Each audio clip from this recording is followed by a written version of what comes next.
Hello friends, कहानियाँ किस्से channel में आपका स्वागत है। तो चलिए कहानी का अगला भाग शुरू करते हैं। पूरे गांव में झाड़ू लगाने के बाद शाम को नंदनी और अमित घर चले आए। नंदनी बहुत थक चुकी थी। घर पहुंचकर उसने हाथ मुंह धोया और इसके बाद अपने कमरे में चली आई। वह सोच रही थी अब तो अमित और उसका परिवार पंचों के सामने नंदनी को अपने परिवार का सदस्य मान चुके हैं। यह सोचकर उसने अमित से पूछा, सुनो जी, सास जी से पूछ लो, क्या मैं अब उनकी रसोई में जा सकती हूँ? नंदनी का अमित को यह बात पूछना तो एक बहाना था। दरअसल नंदनी यह बात शकुंतला को सुनाना चाहती थी। नंदनी की बात सुनकर शकुंतला ने गुस्से में तमतमाकर कहा, पंचों ने यह फैसला नहीं किया कि दूसरे घर से आई औरत मेरी रसोई में घुसे। खबरदार, जो मेरी रसोई को छुआ भी तो मुझसे बुरा कोई न होगा। अपना काम करो और खुद खाओ कमाओ। हमने इस बुढ़ापे में किसी का ठेका नहीं लिया है। माँ की बात सुनकर अमित बड़ी दुविधा में फंस चुका था। अगर वह माँ की बात मानता है तो नंदनी उसे अपने खिलाफ समझेगी, जबकि नंदनी के साथ रहने पर उसके माँ बाप उसे रोज रोज टोकते रहेंगे। पंचों ने भी भोज के लिए रविवार का समय रखा हुआ है, वरना मैं आज ही यह घर छोड़कर यहाँ से दूर निकल जाता। यह सोच सोच कर वह बहुत परेशान था। थोड़ी देर में नंदनी उसके लिए चाय बना कर ले आई। नंदनी ने अमित को चाय पकड़ाते हुए कहा, अब चाय के लिए मना मत करना, तुम्हें तुम्हारे बच्चे की कसम। अगर तुम यहाँ भूखे प्यासे सोए तो मैं भी खाना त्याग दूंगी। चलो मेरे साथ अंदर चलो। अब तो हमने पंचों की दी गई सजा भी मान ली है। आप लोगों के कहने पर मैंने पंचायत पे अपना मुंह तक न खोला, इसलिए फिर एक बार हाथ जोड़कर कह रही हूँ, अब मेरे साथ आप लोग भी इस घर में कोई अन्याय मत करो। अमित भी सुबह से पंचों के द्वारा दिए गए दंड के अनुसार नंदनी के साथ झाड़ू लगाने के काम से थका हुआ था, इसलिए उसने नंदनी की बनाई हुई चाय का गिलास पकड़ा और चाय पीने लगा। यह देखकर शकुंतला से रहा न गया। उसने अमित को खूब खरी खोटी सुनाते हुए कहा, बेशरम कहीं का, जरा भी लाज नहीं है इसे भी। इतने वर्षों से पाल पोस कर इसे यही सब कुछ करने के लिए मैंने बड़ा किया होगा। मेरी तो किस्मत ही खराब थी जो ऐसे लड़के को जन्म दिया। इस चुड़ैल के घर में आते ही देखो कैसे अपने माँ बाप को छोड़कर उसी का हो गया। ठीक है, आज से यही तेरे लिए खाना पीना भी बनाएगी। मैं भी देखती हूँ इस हालत में कब तक यह तेरा खर्चा ढोती है। अमित ने माँ की बात का कोई जवाब नहीं दिया, बल्कि उसने बरामदे में लगा अपना बिस्तर समेटा और नंदनी के साथ उसके कमरे में चला गया। यह देखकर नंदनी मन ही मन बहुत खुश हुई। अब उसे यह उम्मीद थी कि अब उसकी गृहस्थी किसी न किसी तरह चल ही जाएगी। कुछ दिन की ही बात तो है, इसके बाद वह खुद अमित के साथ दिहाड़ी मजदूरी करके अपनी गृहस्थी को चला लेगी। घर में सब्जी नहीं थी। कल रात को पातीराम के कहने पर शकुंतला ने उसे जो राशन दिया था उसमें से आटा और दाल बचा हुआ था। उसने जल्दी जल्दी दाल रोटी तैयार की और अमित के साथ भोजन करके वह 3 दिन के बाद आज चैन की नींद सो गई। अगले दिन सुबह जल्दी उठकर उसने अमित के लिए नाश्ते में पराठे और चाय तैयार की। अमित ने नाश्ता किया और इसके बाद वह कॉलेज जाने लगा। नंदनी ने अमित को 100 रुपये देकर घर के लिए जरूरी सामान मंगवा लिया। अमित ने नंदनी से पैसे लिए और कॉलेज को जाने लगा। शकुंतला ने जब अमित के हाथ में सामान का थैला देखा तो वह गुस्से में बोली, मैं भी देखती हूँ सेठाइन कब तक घर का खर्चा चलाती है। नंदनी ने इसमें सास की बात का जवाब देना ठीक न समझा। उसे मालूम था कि अब उसकी एक छोटी सी गलती से बनी बनाई गृहस्थी की गाड़ी फिर से पटड़ी से उतर जाएगी। अमित के कॉलेज जाने के बाद भी शकुंतला बड़बड़ाती रही। उसने नाश्ता तैयार किया और पति के साथ नाश्ता करके वह अपने जानवरों को चारा पानी देने के लिए गौशाला की ओर जाने लगी। नंदनी ने पातीराम से पूछा, सास जी से कहो मैं गौशाला का काम करके आ जाती हूँ, वे घर पर ही रहें। पातीराम ने नंदनी से कहा, हमें इसकी ज़रूरत नहीं है। जब तक हमारे हाथ पांव चल रहे हैं हम खुद अपना कारोबार संभाल लेंगे। तुम्हें जो कुछ करना है करो। शकुंतला ने अपने कमरे और रसोई में ताला लगाया और इसके बाद पातीराम और शकुंतला गौशाला की ओर चले गए। नंदनी की समझ में नहीं आ रहा था कि वह घर बैठे बैठे क्या करे, इसलिए वह अकेले ही जंगल में लकड़ियाँ लेने चली गई।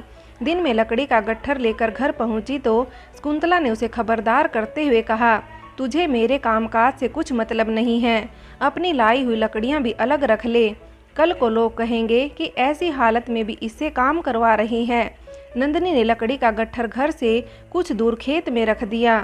खाना खाने के बाद वह नदी के किनारे चली गई और अमित के आने की राह देखने लगी। थोड़ी देर बाद अमित सामान लेकर आ गया। नंदनी ने अमित को सामान का थैला उसके सिर पर रखने को कहा। अमित ने सामान का थैला नंदनी को दिया और खुद जल्दी जल्दी घर की ओर निकल गया। गांव के रास्ते में उसे जो भी बड़ा बुजुर्ग मिलता वह उसे देखकर पूछता, विनोद, अरे बवारी कतीछा। यह सुनकर वह सिर नीचा करके अपने रास्ते पर आगे बढ़ जाता। घर पहुंचकर अमित ने अपने कमरे को ठीक किया और चूल्हे में चाय के लिए पानी चढ़ा दिया। शकुंतला और पातीराम ने भी अमित से कोई बातचीत नहीं की। थोड़ी देर में नंदनी राशन का थैला लेकर घर पहुंच गई। नंदनी ने चाय बनाई और अमित को चाय देते हुए पूछा, सासू जी ने आपको कुछ कहा तो नहीं? अमित बोला, अब शायद उनके लिए मैं इस घर में कुछ नहीं हूँ। जानती हो यह सब तुम्हारे कारण हुआ है। एक ही घर में अभी से दो दो चूल्हे हो गए हैं। आगे क्या होगा यह सोच सोचकर मन व्याकुल हो जाता है। मुझे नहीं लगता कि मैं इस तरह ज़्यादा दिन इस घर में रह पाऊंगा। भोज के चक्कर में रविवार तक तो रुकना ही पड़ेगा, वरना मन तो करता है अभी यह घर छोड़कर कहीं दूर निकल जाऊं। घर से जो जितनी दूर गया है वह इंसान बन गया है। अब आकाश भाई को ही देख लो, अगर वे गृहस्थी के चक्कर में रहते तो उनको आज कौन पूछता। सही किया जो इस जंजाल से दूर निकल गए। नंदनी ने अमित के मुख से यह सुना तो उसे बहुत बुरा लगा। उसका हृदय एक अज्ञात भय से अंदर ही अंदर सिहर उठा। वह अमित के नज़दीक गई तो उसे ऐसा महसूस हुआ जैसे अमित ने शराब का सेवन किया है। उसने अमित से पूछा, क्या तुम शराब भी पीते हो? इससे पहले तो आपने कभी इस बात का कोई जिक्र नहीं किया। देखो यह बहुत बुरी लत है। अभी तुम्हारी उम्र ही क्या है जो शराब पीने लगे हो। अमित ने नंदनी की ओर इशारा करते हुए कहा, चुप पगली, कहीं माँ बापू ने सुन लिया तो और गुस्सा करेंगे। तुझे पता है ना कि मैं शराब नहीं पीऊँगा तो कैसे यह अपमान सहूँगा। गांव के छोटे बड़े जो भी रास्ते में दिखाई देते हैं मेरे ऊपर हंसते हैं। तू भी अब मेरी उम्र देख रही है। अगर मेरा इतना ही ख्याल था तो जब इस दलदल की ओर मेरे पाँव पड़ रहे थे तब मुझे रोकती। तुम तो मुझसे उम्र और रिश्ते में बड़ी थी। मेरे मुंह में उसी दिन 2 थप्पड़ जड़ देती तो आज हम इस बदनामी से बच जाते। लेकिन तब तुमने मुझे जो खुला आमंत्रण दिया मैं उसे समझ ना सका। उसके बाद परी और शैतान का वह खेल हम दोनों के चरित्र में रच बस गया। नतीजा तूने अब देख ही लिया है। गांव में हर कोई अब तुझे चुड़ैल और मुझे शैतान ही समझने लगा है।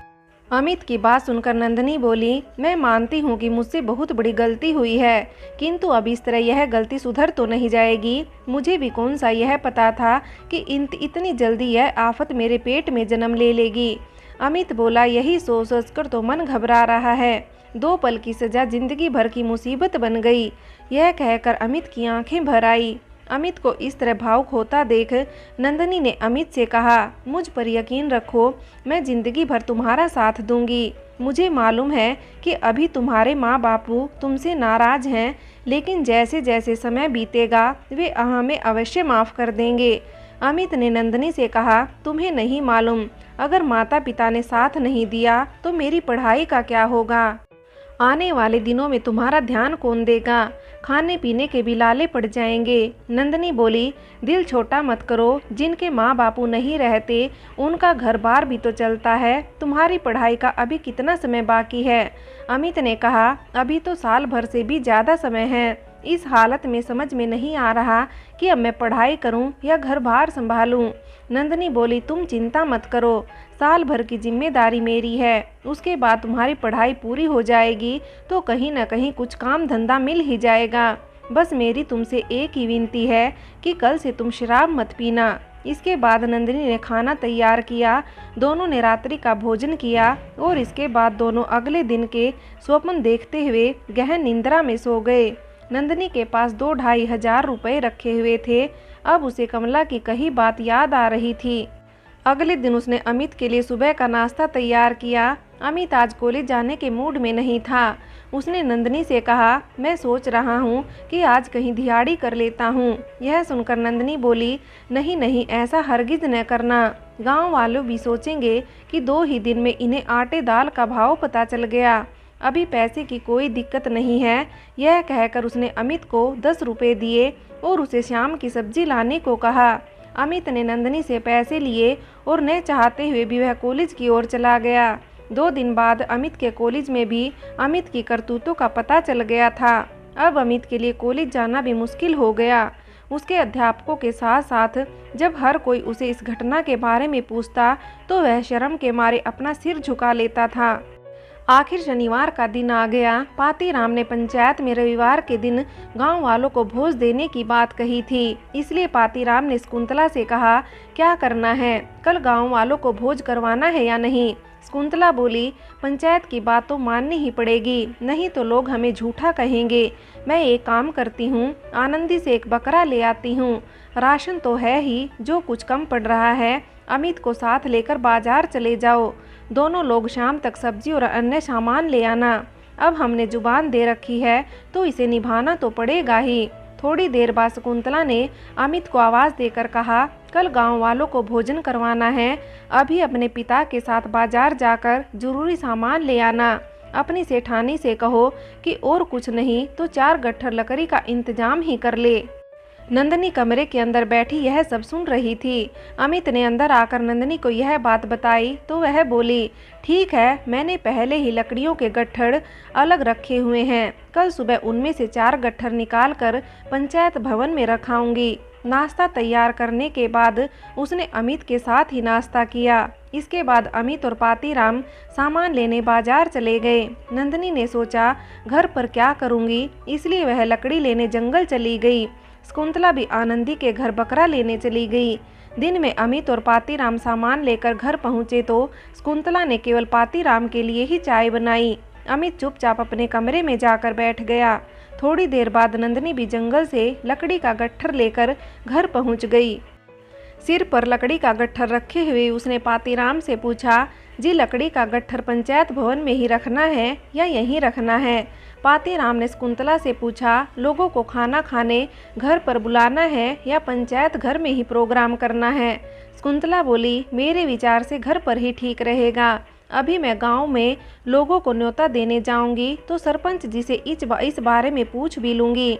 यह सुनकर पातीराम ने नंदनी को कहा, अभी यह लकड़ी का गट्ठर इधर ही रख दो, बाद में बताएंगे कि क्या करना है। नंदनी ने लकड़ी का गट्ठर खेत में रखा और इसके बाद वह अपने कमरे में पहुंच गई। कमरे में अमित चुपचाप एक किनारे पर बैठा हुआ था। नंदनी ने अमित से पूछा, क्या बात है, ऐसे गुमसुम से क्यों बैठे हो। अमित ने कहा, नहीं नहीं, ऐसे ही कल के बारे में सोच रहा हूँ। अगर कल माँ बापू ने कुछ भी गलत कहा तो तुम चुप रहना, वरना अपने घर की बदनामी होगी। नंदनी बोली, ठीक है, मैं तो चुप ही रहती हूँ, लेकिन हमें यह बात पंचायत को तो बतानी ही होगी कि राजीनामा में लिखी बातों को इस घर में कोई नहीं मान रहा है। राजीनामा में तो लिखा था कि तुम्हारी पढ़ाई पूरी होने तक तुम्हारी पढ़ाई और मेरा खर्चा हर्चा ससुर जी देंगे, लेकिन इन्होंने तो हमें घर से अलग थलग कर दिया है। अमित ने कहा, कल ऐसा बवंडर खड़ा मत कर देना, घर की बात घर में ही रहे तो यही हमारे लिए सही रहेगा। इतना खर्च करने के बाद न जाने सरपंच जी न जाने फिर से क्या दंड लगा देंगे, नुकसान तो हमारा ही है, इसलिए चुप रहने में ही फायदा होगा। अमित के यह कहने पर नंदनी शांत हो गई। शाम को शकुंतला गांव में लोगों को कल के भोज का न्योता देने गई। उसने भोज के स्थान की बात पूछी तो सरपंच जी ने बताया कि भोज पातीराम दे रहा है तो यह उसके घर पर ही दिया जाएगा। इसके बाद शकुंतला घर लौट आई। पातीराम ने गांव में शादी ब्याह के मौक़ों पर भोजन बनाने वालों से हाथ जोड़कर निवेदन किया कि इस कार्य को भी वे लोग अपना काम समझकर संपन्न करने में मेरी मदद करें। इसके बाद शकुंतला और पातीराम कल की तैयारी में जुट गए। अगले दिन पातीराम के घर गांव वालों के लिए भोज तैयार होने लगा। शाकाहारी लोगों के लिए भोजन अलग चूल्हों में तैयार हो रहा था, जबकि मांसाहारी लोगों के लिए सुबह सुबह बकरा मारकर उसका मांस अलग से तैयार किया जा रहा था। अमित इन सभी कार्यों में पिता का हाथ बटा रहा था। नंदनी सुबह से ही घर के अंदर बैठी हुई थी। दोपहर में जैसे ही भोजन तैयार हुआ, रसोइये ने आवाज़ देकर गांव वालों को भोजन के लिए बुलाया। आवाज़ सुनते ही गांव के बच्चे बूढ़े हाथ में थाली पकड़े भोजन करने पहुंच गए। सबसे पहले बुजुर्गों को भोजन करवाया गया। इसके बाद महिलाओं और बच्चों को अलग अलग पंक्तियों में बैठाकर भोजन करवाया गया। सारा काम निपटने के बाद पातीराम और शकुंतला आराम करने लगे। अमित भी जब अपने कमरे में गया तो नंदनी ने उसे पूछा, क्या मैं गौशाला में जानवरों को घास पात देकर आ जाऊं? अमित बोला, इसमें पूछने की क्या बात है, उनको भी देखना जरूरी है। यह सुनकर नंदनी अपनी दरांती लेकर गौशाला की ओर चली गई। गौशाला में जाकर उसने जानवरों को चारा पानी दिया और खुद जंगल लकड़ी लेने चली गई। कुछ देर बाद शकुंतला को याद आई कि उसने आज जानवरों को चारा पानी नहीं दिया है, इसलिए वह भी गौशाला की ओर चली गई। वहां जाकर उसने देखा कि कोई उससे पहले ही गौशाला में जानवरों को घास पानी देकर चला गया है। उसने सोचा शायद अमित इधर आया होगा। थोड़ी देर बाद वह वापस घर लौट आई। घर पहुंचकर शकुंतला ने चाय बनाई और अमित को आवाज़ देकर उसे कमरे से बाहर बुलाया। अमित ने सोचा कोई जरूरी काम होगा, इसलिए वह बाहर चला आया। शकुंतला ने उसे चाय का गिलास पकड़ाते हुए कहा, मालकिन कहाँ है, दिखाई नहीं दे रही है। अमित ने कहा, शायद गौशाला की ओर गई है, कह रही थी जानवरों को चारा पानी डाल कर आती हूँ। यह सुनकर शकुंतला बोली, देख बेटा, तेरी एक गलती के कारण हम बर्बाद हो गए। नाते रिश्तेदारों से लेकर पूरे गांव में हमारी जो बेइज्जती हुई है उसे हम जिंदगी भर नहीं भुला सकते। पैसा का पैसा बर्बाद हुआ और बदनामी मुफ्त में हुई, लेकिन अब इस चुड़ैल के पीछे अपनी ज़िंदगी बर्बाद मत कर। घर पर रहेगा तो तुझे हर रोज़ लोगों के प्रश्नों का जवाब देना पड़ेगा। तेरी पढ़ाई लिखाई भी जितनी होनी थी अब हो चुकी है। अब तो तू कुछ दिन के लिए घर से दूर चले जा, फिर देखती हूँ यह कितने दिन इस घर में टिक पाती है। अमित ने सिर झुकाकर कहा, मैं कहाँ जाऊँ, मेरे पास खर्चा भी नहीं है। शकुंतला ने कहा, तू दिल्ली चले जा, वहाँ तेरे मामा लोग रहते हैं, वे कहीं न कहीं तेरी नौकरी लगा देंगे। जहाँ तक खर्चे की बात है, अपनी सेठाइन से बोलकर उसके पास तो होगा पैसा, फोकट में इस घर की बहू बन गई, उसके पास जरूर होंगे पैसे। दिल्ली का किराया ही कितना है, 100 रुपये किराया मैं तुझे अभी दे देती हूँ। तू जितनी जल्दी हो सके उसे विश्वास में ले और दिल्ली चले जा। इसके बाद शकुंतला अपने कमरे से 150 रुपये ले आई। उसने रुपए अमित को देते हुए कहा, तुरंत अपनी कॉपी और कलम लेकर आ, तेरे पिताजी तेरे मामा के लिए एक चिट्ठी लिख देंगे, तू उसे लेकर दिल्ली जाएगा तो जरूर वे तेरी मदद कर देंगे। अमित ने माँ से पैसे लिए और कमरे से अपनी पेन और कॉपी लेकर उसने पिता पातीराम को पकड़ा दी। पातीराम ने अपने छोटे साले के नाम चिट्ठी लिखते हुए बेटे की गलती पर थोड़ा पर्दा डालते हुए बताया कि ऐसी स्थिति में इसका घर पर रहना ठीक नहीं है। पुलिस के डर से हम उस औरत को अपने घर में रखने को मजबूर थे, लेकिन हमें लगता है कि उसने जानबूझकर इसे इस मामले में फंसाया है, इसलिए इसको आपके पास भेज रहा हूँ। इसे अपना समझकर कहीं नौकरी पर लगा देना, बाकी उस चुड़ैल से हम खुद निपट लेंगे। पातीराम ने पत्र बंद करके अमित को देते हुए कहा, अब यह सारी बातें उसे मत बता देना, ऐसे मामले में वह बड़ी चतुर है। अमित ने पिता की लिखी चिट्ठी भी अपने थैले में रख ली। शकुंतला और पातीराम ने अमित को खूब समझाया और नंदनी के घर पहुंचने से पहले ही उसे कमरे में भेज दिया, ताकि नंदनी को उनकी योजना पर कोई संदेह न हो। शाम को नंदनी लकड़ी का गट्ठर लेकर घर पहुंची तो पातीराम ने शकुंतला से कहा, अब तो गांव वालों को भोजन भी करवा दिया, ऐसा कर इसे कुछ काम काज बता दे, वरना यह घर में तुझे और परेशान करेगी। शकुंतला बोली, वह सब मेरे ऊपर छोड़ दो, अब घर के बाहर के सारे काम यही करेगी और परेशान भी यही रहेगी। नंदनी ने लकड़ी का गट्ठर पहले वाली जगह में ही रख दिया। जैसे ही वे आंगन में पहुंची, शकुंतला ने कहा, हमने इतना खर्चा कर दिया और इसे अभी भी शर्म नहीं आ रही, देखो अलग से लकड़ी का चट्टा लगा रही है। नंदनी ने शकुंतला से पूछा, क्या वह लकड़ी का गट्ठर इधर ले आऊं? शकुंतला ने कहा, अभी ज़रूरत नहीं है, कल से ऐसा मत करना। नंदनी ने हाथ मुंह धोया और इसके बाद वह अपने कमरे में चली आई। अमित अभी तक बिस्तर पर लेटा हुआ था। नंदनी ने अमित से पूछा, क्या बात है, अभी तक लेटे क्यों हो? तबीयत तो ठीक है ना? अमित ने कहा, तबीयत तो ठीक है, लेकिन मैं सोच रहा हूँ कल से कॉलेज नहीं जाऊँगा, वहाँ मेरे साथ के लड़के मुझे बहुत परेशान कर रहे हैं। अब कब तक उनको यह समझाते रहूं कि मेरे साथ यह सब कुछ कैसे हुआ। सोच रहा हूँ हफ्ता 10 दिन जवाहर रोजगार योजना में काम करूँगा तो दिल्ली जाने का किराया तो हो ही जाएगा, कहीं वहीं नौकरी ढूंढ लूँगा। नंदनी बोली, मुझे इस हालत में तुम भी अकेले छोड़कर चले जाओगे तो मेरा क्या होगा? सास जी मुझे यहाँ 2 दिन भी नहीं टिकने देगी। उनको बोलने का मौका मिल जाएगा कि मेरे बेटे की पढ़ाई लिखाई आधे में ही छुड़वा दी। अमित ने नंदिनी से कहा, मैं रोज़ रोज़ उनके ताने नहीं सुन सकता। कहीं कहीं किसी दिन मेरे मुख से कुछ गलत निकल गया तो तब भी वे मुझे ही दोष देंगे। इसलिए भलाई इसी में है कि मैं जितनी जल्दी हो सके यह घर छोड़ दूँ। अमित के मुख से यह बात सुनकर नंदिनी बोली, जब तुमने यही मन बना लिया है तो तुम कल ही दिल्ली चले जाओ। इधर दिहाड़ी मजदूरी करोगे तो गांव के लोग 10 तरह की बातें करेंगे, लेकिन दिल्ली में किसके पास जाओगे? अमित ने कहा, ऐसी मुसीबत के समय वहां भी कौन साथ देगा? किसी पर बोझ बनना भी तो ठीक नहीं है। पहाड़गंज में मेरा एक पुराना दोस्त एक होटल में काम करता है। सोच रहा हूँ उसके पास ही चला जाऊँ। कुछ दिन उसी के साथ होटल में काम करूँगा, फिर आगे देखूँगा कि क्या होता है। नंदिनी ने अमित से पूछा, क्या तुमने इस बारे में अपने माँ बापू को बता दिया है?